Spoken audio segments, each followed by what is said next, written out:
Rowdy sheeter ಬಿಟ್ಲು ಶಿವ ಕೊಲೆ ಪ್ರಕರಣ ಸಂಬಂಧ ಬಂಧನವಾಗಿರುವಂತಹ ಶಾಸಕ ಭೈರತಿ ಬಸವರಾಜ್ಗೆ ಈಗ ಜಯದೇವ ಆಸ್ಪತ್ರೆಯಲ್ಲಿ ಚಿಕಿತ್ಸೆಯನ್ನು ಕೊಡ್ತಾ ಇದ್ದಾರಂತೆ. ನಿನ್ನೆ ಪೊಲೀಸರು ಆರೋಗ್ಯ ತಪಾಸಣೆ ವೇಳೆ ಇಸಿಜಿಯಲ್ಲಿ ವ್ಯತ್ಯಾಸ ಆಗಿತ್ತು. ಇದರ ಬೆನ್ನಲ್ಲೇ ಜಯದೇವ ಆಸ್ಪತ್ರೆ ಐಸಿಯು ವಾರ್ಡ್ನಲ್ಲಿ ಚಿಕಿತ್ಸೆ ನೀಡಲಾಗ್ತಾ ಇದೆ. ಆಸ್ಪತ್ರೆಯಲ್ಲಿರುವಂತಹ ಬಸವರಾಜ್ ಕೊಠಡಿ ಬಳಿ ಯಾರಿಗೂ ಕೂಡ ಪ್ರವೇಶ ಇಲ್ಲ ಅಂತೆ. ಸಿಐಡಿ ಓರ್ವ ಇನ್ಸ್ಪೆಕ್ಟರ್ ನೇತೃತ್ವದಲ್ಲಿ ಒಂದು ಟೀಮ್ ನಿಗಾ ವಹಿಸ್ತಾ ಇದೆ ಅಂತೆ. ಈಗಾಗಲೇ ಬ್ಲಡ್ ಸ್ಯಾಂಪಲ್ ಅನ್ನು ಪಡೆದಿದ್ದಾರೆ. ರಿಪೋರ್ಟ್ ಬರುತ್ತಂತೆ. ನಾಳೆ ಆಂಜಿಯೋಗ್ರಾಮ್ ರಿಪೋರ್ಟ್ ಬಂದ ಬಳಿಕ ನ್ಯಾಯಾಧೀಶರ ಮನೆಗೆ ಹಾಜರುಪಡಿಸುವ ಬಗ್ಗೆ ನಿರ್ಧಾರವನ್ನು ಮಾಡ್ತಾರೆ. ಮಾಡಲೇಬೇಕು, ನಿರ್ಧಾರ ಮಾಡೋದೇನು. ಆಂಜಿಯೋಗ್ರಾಮ್ ಮುನ್ನ ಕುಟುಂಬಸ್ಥರ ಸಮ್ಮತಿ ಅನಿವಾರ್ಯ ಹಿನ್ನೆಲೆಯಲ್ಲಿ ಕುಟುಂಬಸ್ಥರನ್ನ ಭೇಟಿ ಮಾಡಿ ಸಮ್ಮತಿ ಪಡೆಯಲು ಪೊಲೀಸರು ಮುಂದಾಗಿದ್ದಾರೆ. ಈಗ ನನಗೆ ಮೊನ್ನೆಯಿಂದಲೂ ಕಾಡ್ತಾ ಇದ್ದಿದ್ದು, ನಿರೀಕ್ಷಣಾ ಜಾಮೀನಿಗೋಸ್ಕರ ಇಷ್ಟೆಲ್ಲ ಸುತ್ತಾಡ್ತಾ ಇದ್ದಂಥವ್ರಿಗೆ ಯಾವತ್ತೂ ಕೂಡ ಆರ್ಟಲ್ಲಿ ಏನೂ ಸಮಸ್ಯೆ ಆಗದೆ ಇರುವಂಥದ್ದು.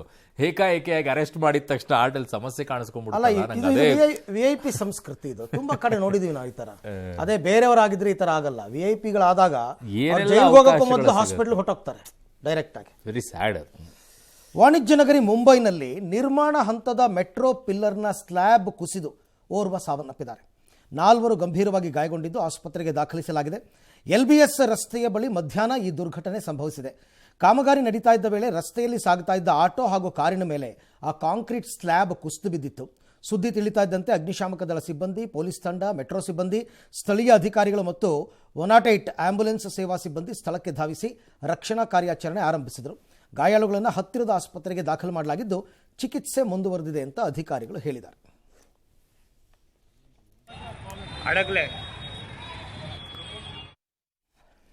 ಹುಷಾರಪ್ಪ, ಬೆಂಗಳೂರಿನಲ್ಲೂ ನಡೀತಾ ಇದೆ ಕಾಮಗಾರಿಗಳು, ಎಚ್ಚರದಿಂದಿರಿ.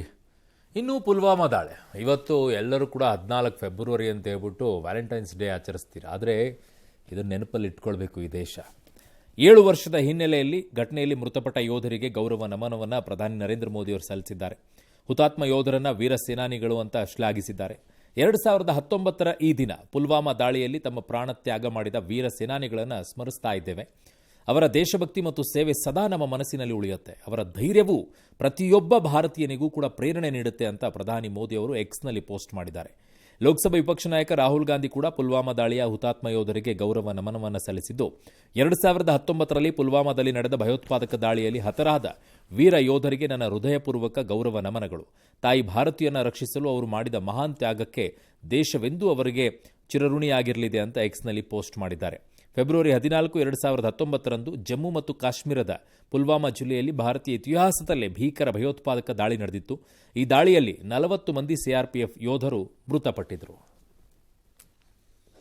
ಜೀನಿ ಸ್ಲಿಮ್ ತಗೊಳಕ್ಕೆ ಸ್ಟಾರ್ಟ್ ಮಾಡಿದ್ನೋ ಅವಾಗ ಮಂತ್ಲಿ ಪೀರಿಯಡ್ಸ್ ಆಗ್ತಾ ಇದ್ದೀನಿ. PCOD ಪ್ರಾಬ್ಲಮ್ ನಾರ್ಮಲ್ ಆಗಿದೆ, ಥೈರಾಯ್ಡ್ ನಾರ್ಮಲ್ ಆಗಿದೆ. ಪೀರಿಯಡ್ಸ್ ಎಲ್ಲ 6 ಮಂತ್ ಆದ್ರೂ ಆಗ್ತಾ ಇದ್ದಿಲ್ಲ, ಇವಾಗ ರೆಗ್ಯುಲರ್ ಪೀರಿಯಡ್ಸ್ ಆಗ್ತಾ ಇದೆ. ಜೀನಿ ಸ್ಲಿಮ್ ನ ಯೂಸ್ ಮಾಡಿ 8 ತಿಂಗಳಲ್ಲಿ 55 kg ಸಣ್ಣ ಆಗಿದ್ದಾರೆ. ಜೀನಿ ಸ್ಲಿಮ್ ತಗೊಳ್ಳಿ, ಬೇಗ ಸಣ್ಣ ಆಗ್ತೀರಾ, ಫ್ಯಾಟ್ ಲಾಸ್ ಆಗ್ತದೆ. ಜೀನಿ ಸ್ಲಿಮ್ ನ ಯೂಸ್ ಮಾಡಿ 100% ಯಾವುದೇ ಸೈಡ್ ಎಫೆಕ್ಟ್ ಇಲ್ದಂಗೆ ಸಣ್ಣ ಆಗ್ತೀರಾ. ನನಗೆ ಈ ಘಟನೆಯಲ್ಲಿ ಆ ಯೋಧರಿಗೆ, ಹುತಾತ್ಮರಾದಂಥವರಿಗೆ ಗೌರವ ಸಲ್ಲಿಸ್ತಾ ಇರೋದೆಲ್ಲ ಇದೆ. ಬಟ್ ಈ ಘಟನೆಯ ಬಗ್ಗೆ ಕೇಂದ್ರ ಸರ್ಕಾರ ಇಲ್ಲಿಯವರೆಗೂ ಕೂಡ ಉತ್ತರವನ್ನು ಕೊಟ್ಟಿಲ್ಲ. ಆ 300 kg ಹೇಗೆ ಬಂತು ಇದರಲ್ಲಿ ಅಂತ ಹೇಳಿ, ಅಷ್ಟೆಲ್ಲ ಭದ್ರತೆಯ ನಡುವೆ 300 kg ಆ ಸ್ಫೋಟಕ ಹೇಗೆ ಬಂತು RDX ಅನ್ನುವಂಥದ್ದು ನನಗೆ ಇಲ್ಲಿಯವರೆಗೂ ಕೂಡ ಉತ್ತರವನ್ನು ಕೇಂದ್ರ ಸರ್ಕಾರ ದೇಶದ ಜನತೆಗೆ ಕೊಡಬೇಕಾಗಿದ್ದು ಕೊಡಲಿಲ್ಲ.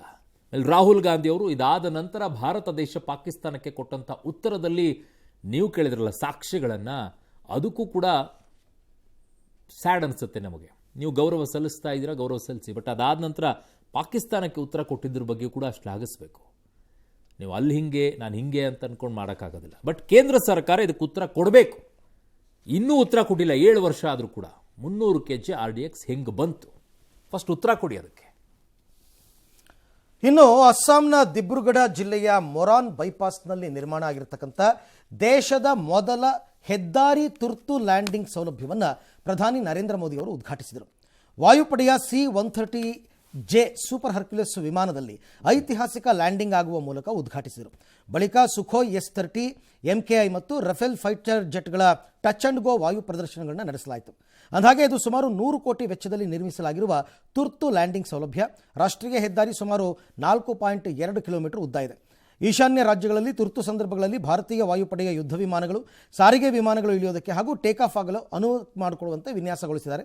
ಚೀನಾ ಗಡಿಯ ಸಮೀಪದಲ್ಲಿ ಇರೋದರಿಂದ ರಕ್ಷಣಾ ಸಾಮರ್ಥ್ಯವನ್ನು ಹೆಚ್ಚಿಸುತ್ತೆ. ರನ್ವೇ 40 ಟನ್ಗಳಷ್ಟು ತೂಕದ ಯುದ್ಧ ವಿಮಾನಗಳು ಮತ್ತು 74 ಟನ್ಗಳಷ್ಟು ಗರಿಷ್ಠ ಟೇಕ್ ಆಫ್ ತೂಕದ ಸಾರಿಗೆ ವಿಮಾನಗಳನ್ನು ನಿರ್ವಹಿಸುವ ಸಾಮರ್ಥ್ಯವನ್ನು ಹೊಂದಿದೆ. ಇದೇ ವೇಳೆ ಅಸ್ಸಾಂ ಅಭಿವೃದ್ಧಿಗಾಗಿ 5,450 ಕೋಟಿ ಮೌಲ್ಯದ ಯೋಜನೆಗಳಿಗೆ ಮೋದಿ ಅವರು ಚಾಲನೆ ಕೊಟ್ಟಿದ್ದಾರೆ.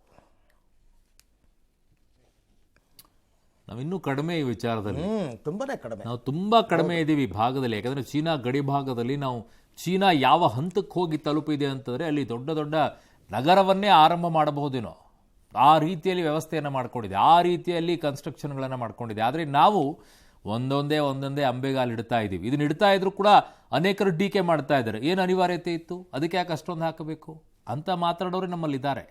ಅದು ಉದ್ಧಾರ ಆಗೋವರೆಗೂ ನಮ್ಮ ದೇಶ ಉದ್ಧಾರ ಆಗೋದಿಲ್ಲ. ದೇಶದ ವಿಚಾರದಲ್ಲಿ ಒಂದಿಷ್ಟು ಹೆಜ್ಜೆಯನ್ನು ಇಡಬೇಕಾದ್ರೆ ಗೋ ಹೆಡ್ ಅಂತ ಹೇಳೋ ರೀತಿಯಲ್ಲಿರಬೇಕು. ಬಟ್ ಇದು ಇನ್ನೂ ಪುಟಾಣಿ ಹೆಜ್ಜೆ. ಆ ಭಾಗದಲ್ಲಿ ಮಾಡಬೇಕಾಗಿರುವಂಥ ಕಾರ್ಯಗಳು ಇನ್ನೂ ಹೆಚ್ಚಾಗಿದ್ದಾವೆ. ಉತ್ತರ ಚೀನಾ ಕೊಡಬೇಕಾಗಿದೆ, ಪಾಕಿಸ್ತಾನಕ್ಕಲ್ಲ. ಇನ್ನು ಭಾರತ ಅಮೆರಿಕ ನಡುವಿನ ವ್ಯಾಪಾರ ಒಪ್ಪಂದ ವಿರೋಧಿಸಿ ದೇಶಾದ್ಯಂತ ರೈತರ ಪ್ರತಿಭಟನೆ ನಡೆಸ್ತಾ ಇದ್ದಾರೆ. ಈ ಹೊತ್ತಲ್ಲಿ ರೈತರಿಗೆ ಲೋಕಸಭೆ ವಿಪಕ್ಷ ನಾಯಕ ರಾಹುಲ್ ಗಾಂಧಿ ಸಾಥ್ ಕೊಟ್ಟಿದ್ದಾರೆ. ಸಂಸತ್ತಿನ ತಮ್ಮ ಕಚೇರಿಯಲ್ಲಿ ಇವತ್ತು ರೈತರ ನಿಯೋಗವನ್ನು ಭೇಟಿಯಾಗಿ ಚರ್ಚೆ ಮಾಡಿದರು. ಈ ವೇಳೆ ವ್ಯಾಪಾರ ಒಪ್ಪಂದ ಭಾರತೀಯ ರೈತರ ಮೇಲೆ ಪ್ರತಿಕೂಲ ಪರಿಣಾಮ ಬೀರಬಹುದು ಅಂತ ರೈತ ಸಂಘಟನೆಗಳು ಆತಂಕವನ್ನು ವ್ಯಕ್ತಪಡಿಸಿದ್ವು. ಈ ಒಪ್ಪಂದವು ಕೃಷಿ ಆದಾಯವನ್ನು ದುರ್ಬಲಗೊಳಿಸುತ್ತೆ ಮತ್ತು ಕೃಷಿ ವಲಯದ ರಕ್ಷಣೆಯನ್ನು ದುರ್ಬಲಗೊಳಿಸುತ್ತೆ ಅಂತ ಆಕ್ರೋಶ ವ್ಯಕ್ತಪಡಿಸಿದ್ದಾರೆ. ರಾಹುಲ್ ಗಾಂಧಿ ನಡೆಸಿದ ಸಭೆಯನ್ನು ನಾಟಕೀಯ, ಕೃತಕ ಮತ್ತು ನಕಲಿ ಅಂತ ಕೇಂದ್ರ ಸಚಿವ ಪಿಯೂಷ್ ಗೋಯಲ್ ಟೀಕಿಸಿದ್ದಾರೆ. ಕಾಂಗ್ರೆಸ್ ಪಕ್ಷದ ಕೆಲ ಕಾರ್ಯಕರ್ತರು ರೈತ ನಾಯಕರಂತೆ ನಡೆಸಿ ತಪ್ಪು ಮಾಹಿತಿ ಹಬ್ಬಿಸಲು ಯತ್ನಿಸ್ತಾ ಇದ್ದಾರಂತೆ ಆರೋಪಿಸಿ ಎಕ್ಸ್ನಲ್ಲಿ ಒಂದು ಪೋಸ್ಟ್ ಹಾಕಿದ್ರು. ಇದಕ್ಕೆ ರಾಹುಲ್ ಗಾಂಧಿ ಕೌಂಟರ್ ಕೊಟ್ಟರು. ಪಿಯೂಷ್ ಗೋಯಲ್ ಅವರೇ, ಸುಳ್ಳು ಹೇಳಬೇಡಿ ಅಂತ ರಾಹುಲ್ ಗಾಂಧಿ ಅವರು ಕಿಡಿ. ಈ ಒಪ್ಪಂದವನ್ನು ಸರೆಂಡರ್ ಅಂತ ಕರೆದ್ರು. ಇದು ರೈತರು ಹಾಗೂ ವಸ್ತ್ರೋದ್ಯಮ ಕ್ಷೇತ್ರಕ್ಕೆ ದೊಡ್ಡ ಹೊಡೆತವಾಗಬಹುದು ಅಂತ ರಾಹುಲ್ ಗಾಂಧಿ ಅವರ ಆರೋಪ. ಈಗಲೂ ಕೂಡ ಈ ವಿಚಾರದಲ್ಲಿ ಒಂದು ಕ್ಲಾರಿಫಿಕೇಶನ್ ಅನ್ನು ಕೊಡೋದಿಲ್ಲ ರಾಹುಲ್ ಗಾಂಧಿ ಅವರು. ಆಯಿತು, ಇದು ಸರಿ ಇಲ್ಲ, ಒಪ್ಪಂದ ಸರಿ ಇಲ್ಲ, ರೈತರು ಮತ್ತೆ ವಸ್ತ್ರೋದ್ಯಮ ಕ್ಷೇತ್ರಕ್ಕೆ ದೊಡ್ಡ ಹೊಡೆತ ಹೇಗೆ ಅನ್ನುವಂಥದ್ದನ್ನ ಎಕ್ಸ್ಪ್ಲೇನ್ ಮಾಡಿ ಹೇಳಿ. ಈ ದೇಶದ ಜನತೆಗೆ ಅರ್ಥ ಆಗುತ್ತೆ. ಅದಕ್ಕೆ ಸೆಷನ್ನಲ್ಲೂ ಉತ್ತರ ಕೊಟ್ಟಿದ್ದಾರೆ. ಏನಂದ್ರೆ ನರೇಗಾ ವಿಚಾರದಲ್ಲಿ ಜಿ ವಿಚಾರ ಬಂದಾಗ ನಾವದನ್ನು ಬಿಡಿಸಿ ಹೇಳಿದ್ರು ಕೂಡ, ಪೇಪರ್ಗಳಲ್ಲಿ ಆ್ಯಡ್ ಕೊಟ್ಟರು ಕೂಡ ಇದೆಲ್ಲ ಸುಳ್ಳು ಅಂದ್ಬಿಟ್ರಿ ನೀವು. ಈಗ ಇದಕ್ಕೆ ಹೇಳ್ತೀನಿ, ನಾನು ಬಿಡಿಸಿ ಹೇಳ್ತೀನಿ, ಅದನ್ನು ಸುಳ್ಳು ಅಂತ ದೇಶದ ಜನರಿಗೆ ತಪ್ಪಿಸ್ತೀರಾ? ತಪ್ಪಿಸೋದು ನೀವು ಕೇಂದ್ರ ಸರ್ಕಾರಕ್ಕೆ ಹೇಳೋಕೆ ಹೋಗ್ಬಿಡಿ ಮಿಸ್ಟರ್ ರಾಹುಲ್ ಗಾಂಧಿ ಅವರೇ. ರಾಜ್ಯದ ಜನತೆಗೆ, ಈ ದೇಶದ ಜನತೆಗೆ ನಮಗೆ ತಿಳಿಸಿ ಹೇಳಿ. ನಮಗೆ ತಿಳುವಳಿಕೆ ಬೇಕು ಈ ವಿಚಾರದಲ್ಲಿ. ರೈತರು ಹಾಗೂ ವಸ್ತ್ರೋದ್ಯಮ ಕ್ಷೇತ್ರಕ್ಕೆ ಯಾವ ರೀತಿಯಲ್ಲಿ ಹೊಡೆತ ಬೀಳುತ್ತೆ ಅನ್ನುವಂಥದ್ದನ್ನು ಹೇಳಿ. ಆಗಬಹುದು, ದುರ್ಬಲಗೊಳಿಸಬಹುದು, ಹಂಗಾಗಬಹುದು, ಹಿಂಗಾಗಬಹುದು, ಇವೆಲ್ಲ ಅಲ್ಲ. ಹಿಂಗಾಗುತ್ತೆ ಅನ್ನೋದಾದರೆ ಹೆಂಗಾಗುತ್ತೆ ಅನ್ನೋದನ್ನು ಫಸ್ಟ್ ಹೇಳಿ. ಅದನ್ನು ಹೇಳಲಾರದೆ ಸುಮ್ಮನೆ ಹೇಳ್ಕೊಂಡು ಹೋಗ್ತೀರಪ್ಪ.